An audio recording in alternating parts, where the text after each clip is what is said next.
Well, about our keynote speaker. Nancy Pearcey is a best-selling, critically acclaimed author. She's a fellow of Discovery Institute Center for Science and Culture. Ms. Pearcey is a professor and scholar in residence at Houston Baptist University, where she is the director of the Francis Schaeffer Center for Worldview and Culture. Her topic for this session, Love Thy Body. Here's Nancy Pearcey.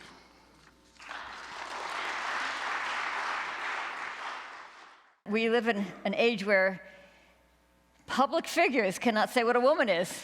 And by implication, of course, that means they cannot say what a man is. And I'm going to explain how we got to this point. It's part of a larger worldview shift, and I'm going to include abortion, homosexuality, and transgenderism. We tend to try to address each of these issues individually, right? Master the arguments on each issue.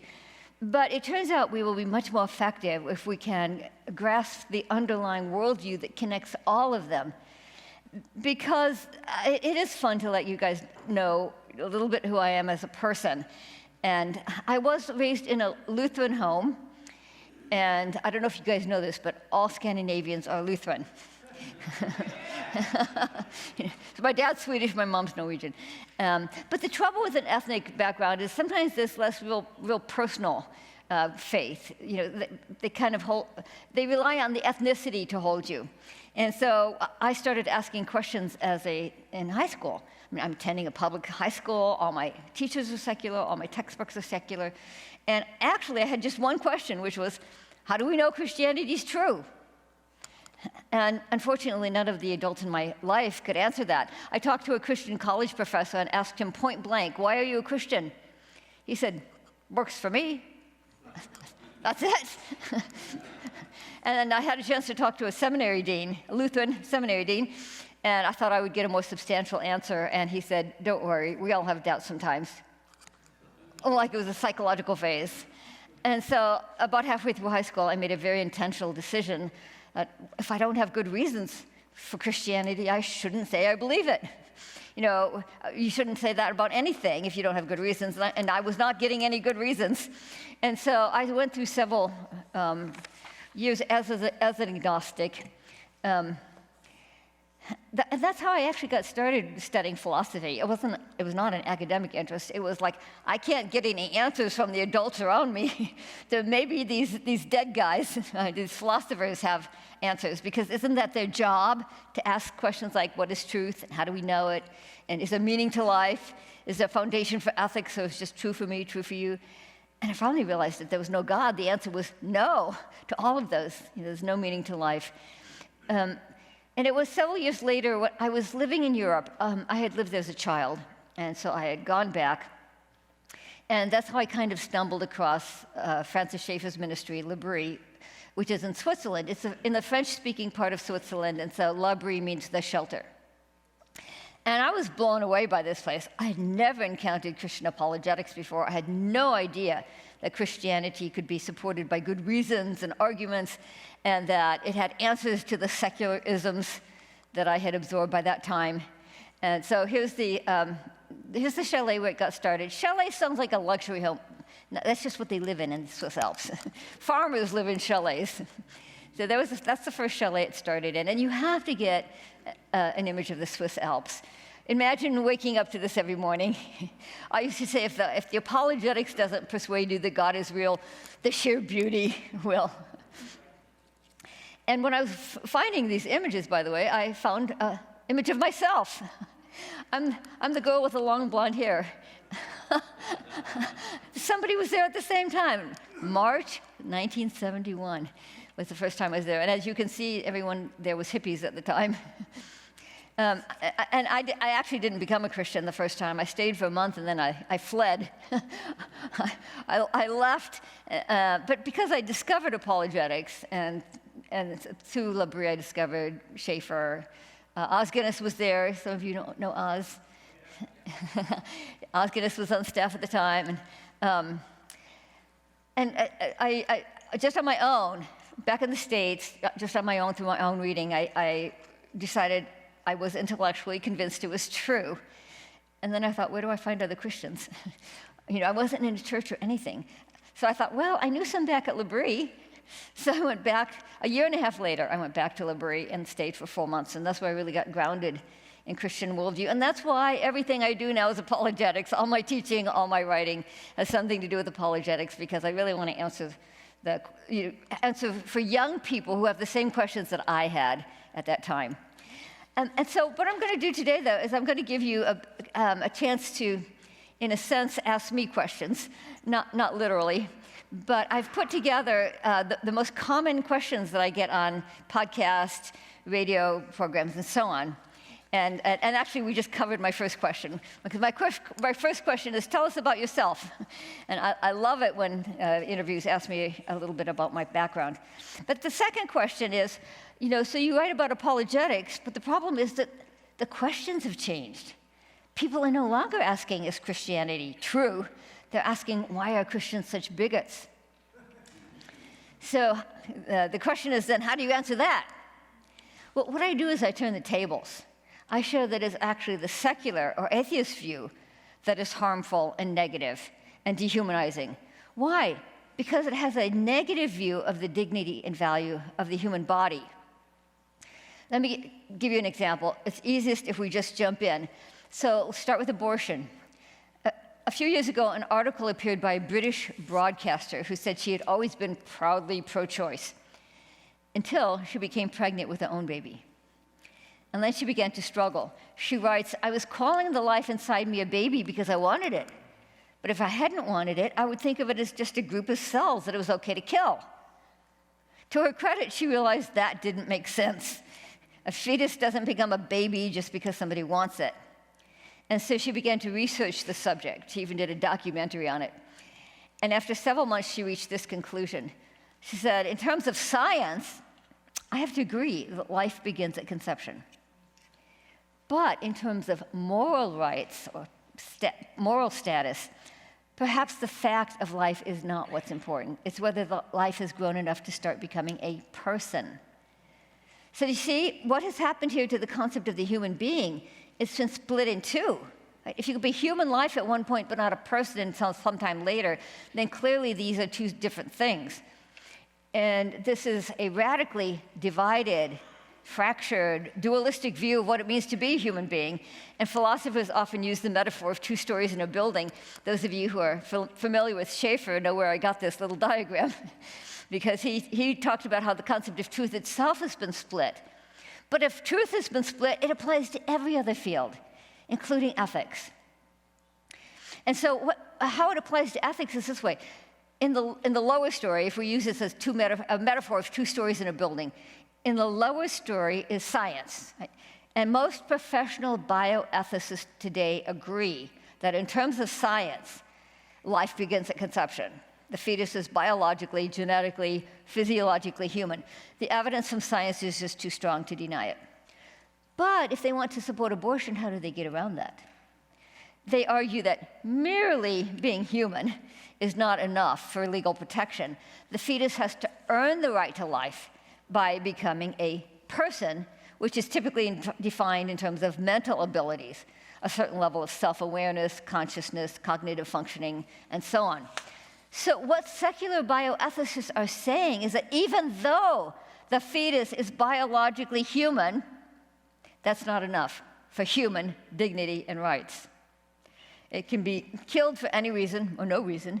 It can be used for research and experiments. It can be tinkered with genetically. It can be picked through for sellable body parts, as Planned Parenthood does, and then tossed out with the other medical waste. And that's exactly how medical journals describe the fetus body. After an abortion, medical waste. So being human no longer confers any sort of dignity or value. There's a label for this, as you see on the slide. It's called personhood theory. And what's the most obvious problem with it? If you separate personhood from biology, nobody can agree on how to define it.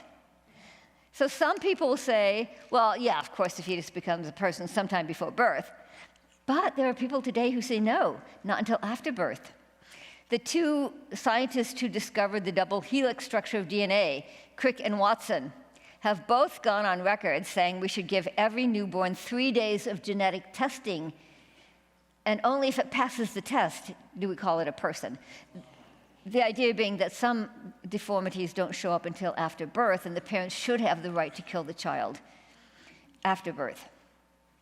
Peter Singer is an ethics professor at Princeton University, and on his website, he says even 3 years of age is a gray area. How much functioning does cognitive functioning does a toddler have? So what's the lesson? The lesson is when the concept of personhood is separated from biology, it becomes completely arbitrary. There's no objective criteria. Which functions count? How developed do they have to be in order to count? And every bioethicist ends up drawing the line at a different place, depending on their own private views and values. Nothing objective about it. See, what's happened is supporters of abortion lost the argument at the scientific level. And so they've shifted to the non-scientific, non-empirical, subjective concept of personhood.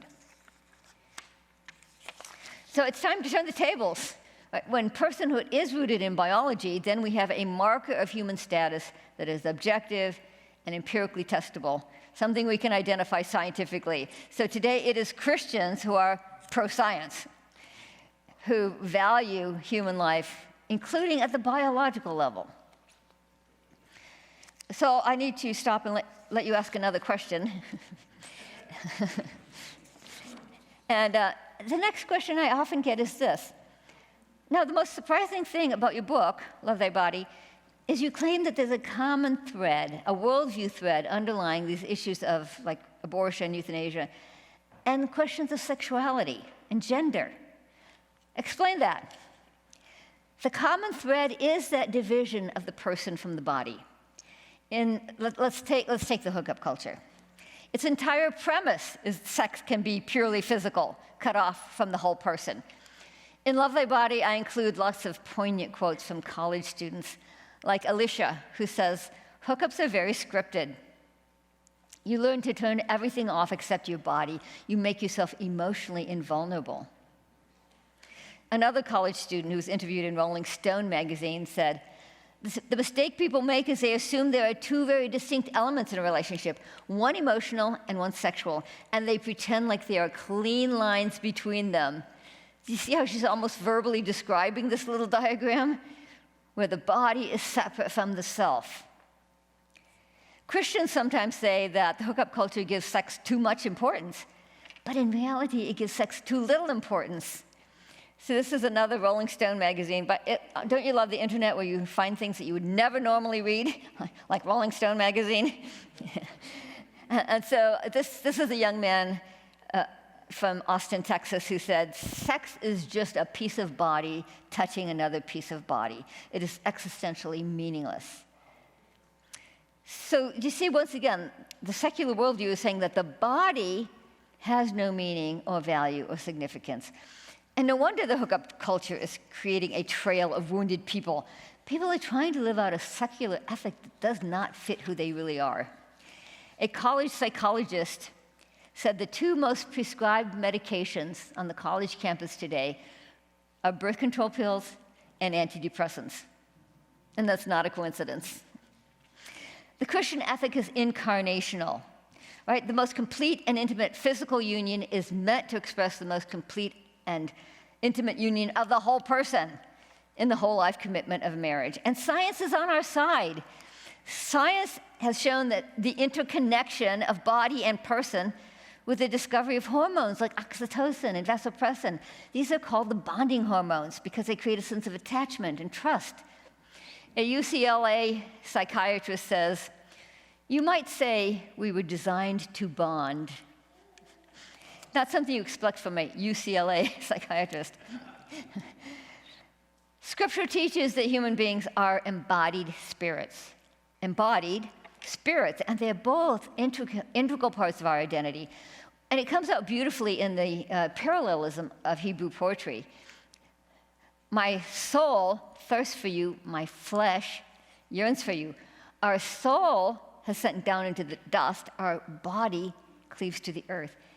Keep my words in the midst of your heart, for they are life to those who find them and health to all their body. You see, the inner life of the soul is expressed through the outer life of the body. The body shares in the dignity, value, and significance of the whole person. Okay, the next question, not surprisingly, typically gets into more controversial territory. What about homosexuality? Once again, the secular ethic divides the body from the person and devalues the body. Think of it this way. No, even my homosexual friends agree that on the level of biology, physiology, anatomy, chromosomes, males and females are counterparts to one another. That is how the human sexual and reproductive system is designed. To embrace a same-sex identity is to implicitly contradict that design. It's to say, why should my body inform my sense of myself? Why should the structure of my biology, my biological sex as male or female, have any say in my moral choices? We have to help people to see that this is a profoundly disrespectful view of the body. It pits the mind against the body and says it's only the mind and feelings that count. And that's why we can use our two-story diagram again.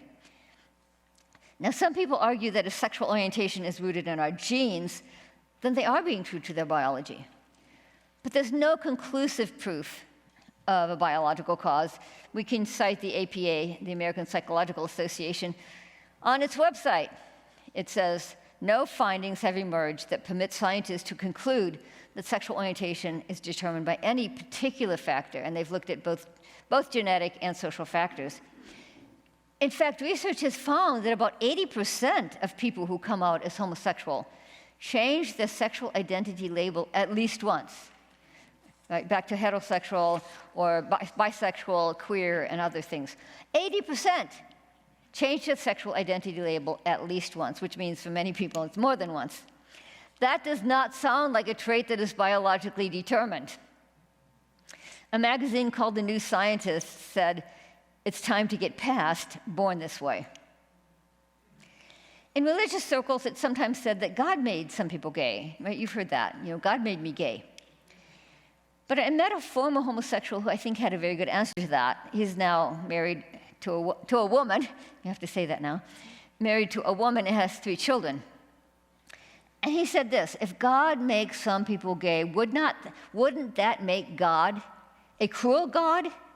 Because it would mean that he has engineered their minds and emotions for attraction to the same sex, but he's created their physiology to be in direct opposition to that attraction. Would God create people to be torn in 2 conflicting directions? In the Christian worldview, things like conflict, self-division, self-alienation are the results of the fall, not creation. Today, however, in the secular world, it's widely accepted that if somebody has that conflict between mind and body, it's the mind that counts, right? Your feelings and desires. So what should our response be? Once again, we could ask, why should we accept such a demeaning view of the body? The Christian ethic is holistic. Our mind and emotions are meant to be in tune with our body. It's an ethic that overcomes self-alienation. It leads to a sense of internal unity and wholeness. In a real interview, I have to sometimes stop and let the radio host get a word in edgewise. And the next question often is, one of the most surprising things about your book is that your claim is that a secular worldview denigrates or demeans the body? That's not what we usually hear. Right, if a person does not believe in God and thinks that the physical world is all that exists, you would expect him to think the physical body is really important, right? But surprisingly, it's the opposite.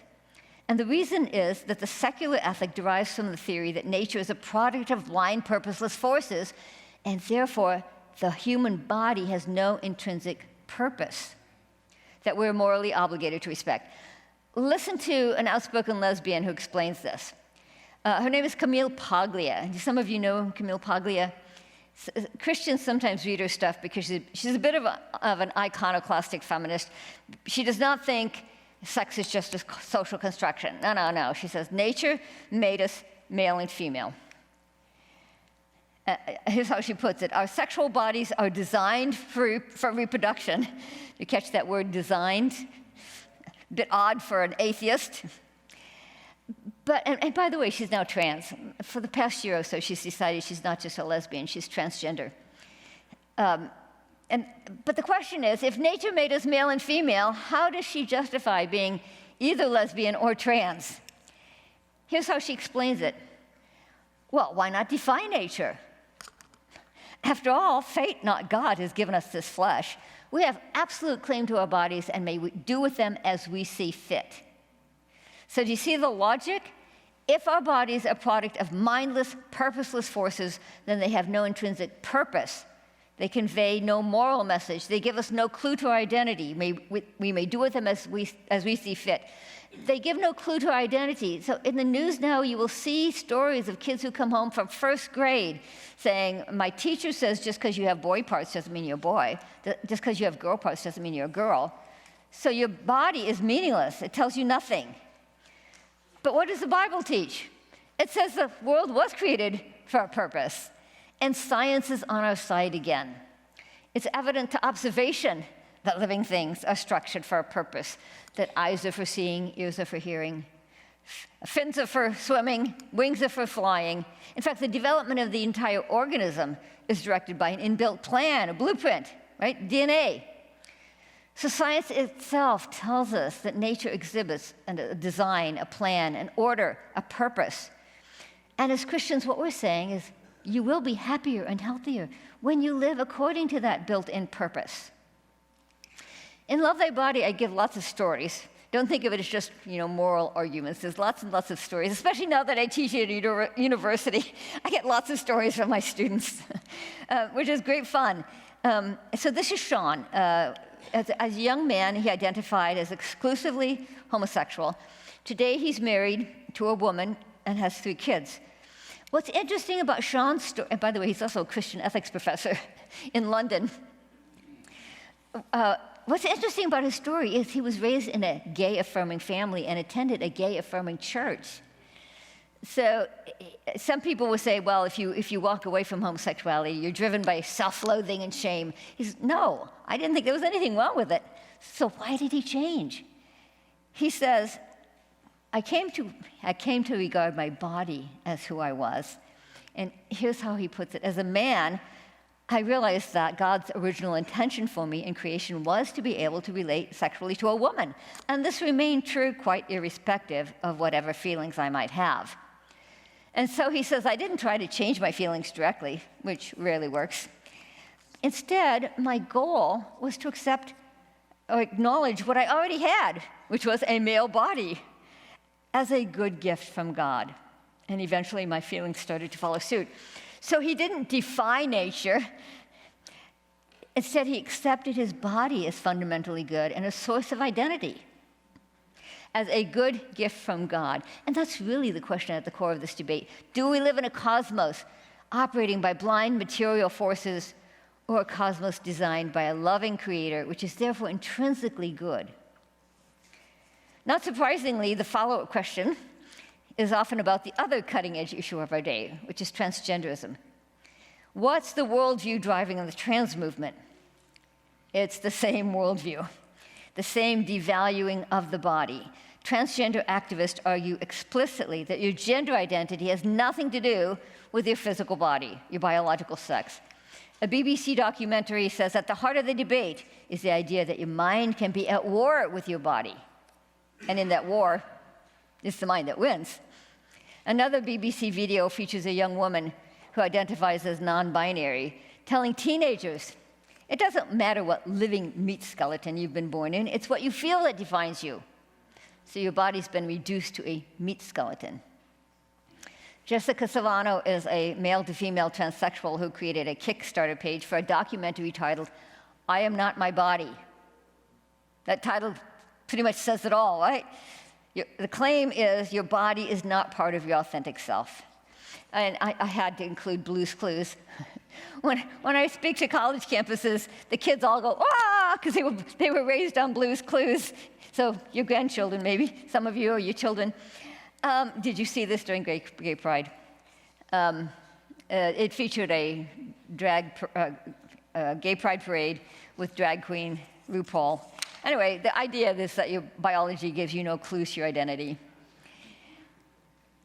And once again, do you see how this leads to this fractured, fragmented, divided view of the human being?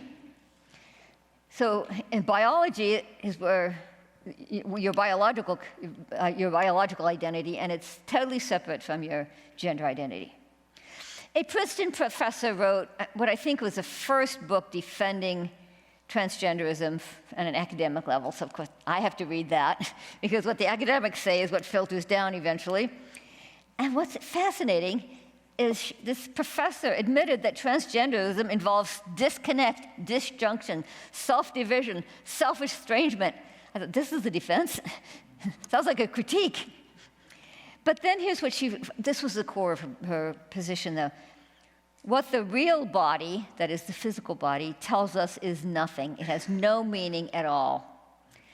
This is the heart of what schools are teaching young people today, that their bodies have no meaning at all. Gives them no sense of identity. And again, what should our response be? Why accept such a demeaning view of the body? I read an interview with a 14-year-old girl who was a detransitioner. She had transitioned to male identity at age 11, and lived as a trans boy for 3 years, and then at age 14 reclaimed her identity as a girl. And here's what she said in the interview. The turning point came when I realized it's not conversion therapy to learn to love your body. The book came out too late for me to include, the interview came out too late for me to include in my book, but what a great quote for a book titled Love Thy Body. Even secular people are starting to say the transgender movement expresses body hatred. What this means is that Christians have a wonderful opportunity to show that a biblical ethic is based on loving the body. It expresses a positive view of the way God made us as physically embodied beings. The biological connection between male and female is not some evolutionary accident. It's part of the original creation that God pronounced very good. Okay, here's your next question. I always get this question, so I have to throw it in there, otherwise I'll get it afterwards in the Q&A. But people always say, what about intersex people? Is that the same thing as trans? The answer is no. The word intersex refers to a condition where a person's reproductive anatomy is atypical or anomalous due to a malfunction in their genes and hormones. Now, transgender activists often use the existence of intersex people to argue that there's not just male and female, but there's a spectrum in between, right? But is that true? No, there's still only two gametes, the sperm and egg. I had to learn the word gamete too. My biology students tell me what it means. The sperm and egg, there's no spectrum in between, and that's what makes you male or female. People with intersex conditions should not be used as a political football by people who want to deconstruct the male-female binary. When I was writing my book, Love Thy Body, I was actually contacted by an intersex woman. She'd heard somehow that I was writing this book. And here's what she said to me. How do you think it feels being a pawn in someone else's game? It hurts to be shoved into the LGBT camp by either side. So let's talk about some practical strategies. What do we do if someone in our church or family or school or medical practice identifies as gay or trans? In Love Thy Body, I tell the story of a young woman named Jean who lived as a lesbian for several years and now is married to a man and has 2 children. What was the turning point for Jean? She has this wonderful quote. She said, I finally came to trust that God had made me female for a reason, and I wanted to honor my body by living in accord with the Creator's design. So strategy number 1 is to use positive language. Honor my body, live in accord with the Creator's design, respect your biological sex, live in tune with who God made you to be. Let's face it, Christians are often known for using negative language, right? It's morally wrong, it's a sin, it's against the Bible, and there's something wrong with you. And there's some truth to that, but the way to win people's hearts is if we learn to communicate a positive message that their body is God's creation, and a biblical ethic shows us how to honor and respect it. By the way, this is what I find to be the hardest thing. I put this first in my strategies because I found this is the hardest thing for Christians to get their mind around. They're so used to saying it's a sin, it's wrong, don't do it. But the message should be, as Christians, we want you to love your body, to honor your body, to live in accord with the Creator's design. Secondly, we can be proactive.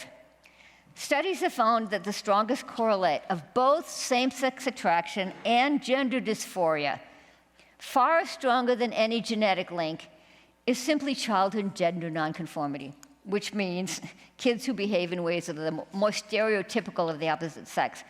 I'll give you just one quote from the academic literature.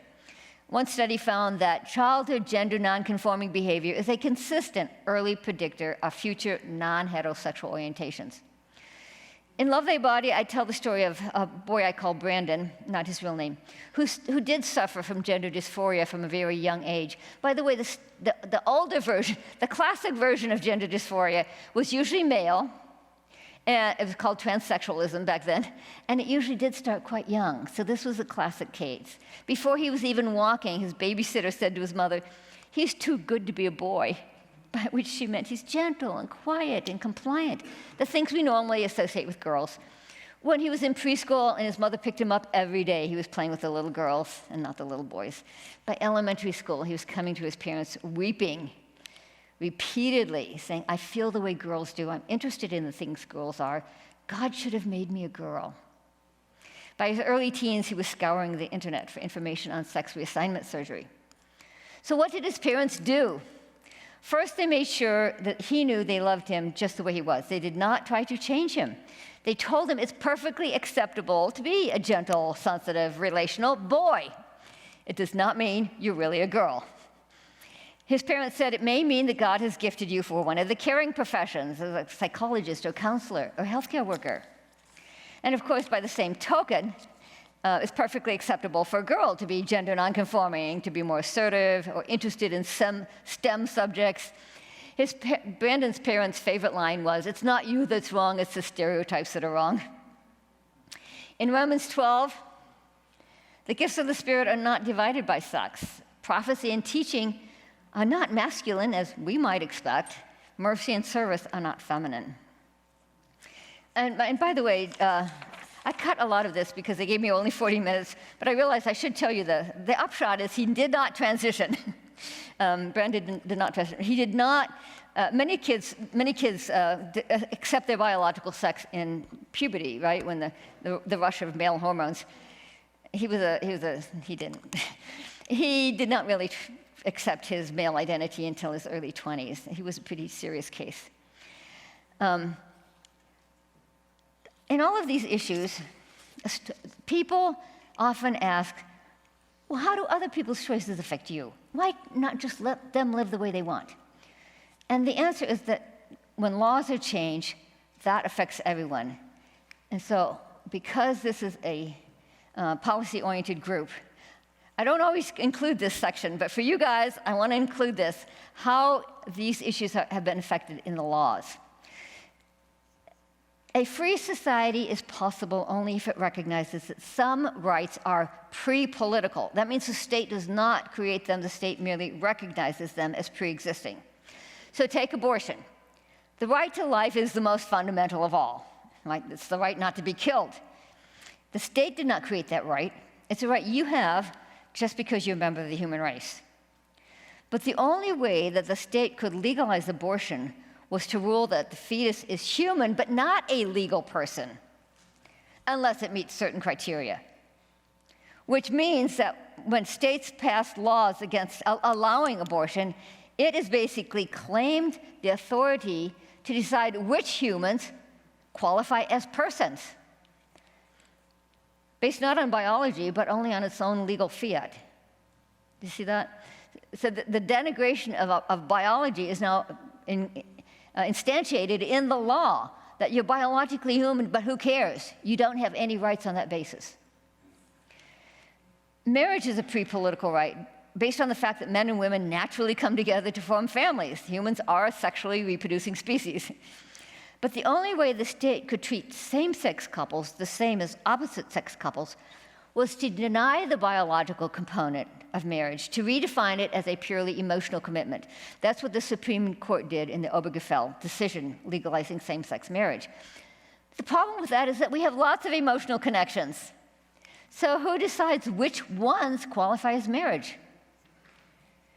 The state has claimed the right to define which relationships qualify as marriage, based not on the facts of biology, but only on its own say-so. Right? The biological connection between male and female no longer counts as a basis for marriage. Parenthood. Up until now, who counts as the child's legal parents was based on biological relationship. The woman who gives birth is the mother, but her legal husband was presumed to be the child's biological father. This was called the presumption of parentage. But in same-sex couples, at least one partner is not biologically related to the child until recently. That partner's name did not go on the birth certificate. They could adopt, of course, but same-sex parents wanted to be treated exactly like opposite-sex parents. Anything else they said was discriminatory. And in a 2017 decision, the Supreme Court agreed. It said, if a same-sex couple is legally married, then the same-sex spouse who is not biologically related gets the presumption of parentage. So essentially, the state has claimed authority to redefine parenthood without regard to biology. Biology no longer counts. In principle, parenthood is now treated as something created by the state. You are your child's parent if the state says you are. Until recently, gender identity followed naturally, organically from your biological sex.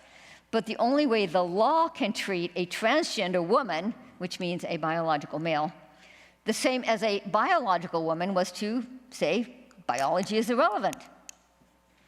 And in the 2020 Bostock decision, the court agreed. It said that sex in Title VII really means gender. So the law no longer recognizes your biological sex, it only recognizes the gender, whatever you claim it to be.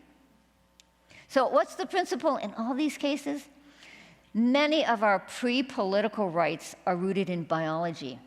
And when the law no longer recognizes biology, the state is claiming the right to redefine those rights. So the sexual revolution is dramatically increasing the power of the state. I will jump ahead. Like I said, I had to cut a lot. So I would just end with a story now. A woman named Laura Perry. Do some of you know Laura Perry? She's written a book now. She transitioned to a male identity and successfully passed as a male for 10 years. And then she started transcribing Bible studies for her mother. So she started reading scripture, and she became a Christian. And at first, she thought she could continue living as a man. She said, I aspired to be a real man of God. But one day while she was praying, she seemed to hear God say to her, you cannot claim to love me and yet reject my creation. And she knew what that meant, right? You cannot reject your body, your biological identity. So today she is living as a woman. And so what is the answer to the secular worldview on all of these issues of gender and sexuality? It's to build a Christian culture that loves God and loves his creation. So the good news is not only salvation, the good news is creation. Right? That God created you, body and soul and body, and that he does call you to love your body. Thank you very much.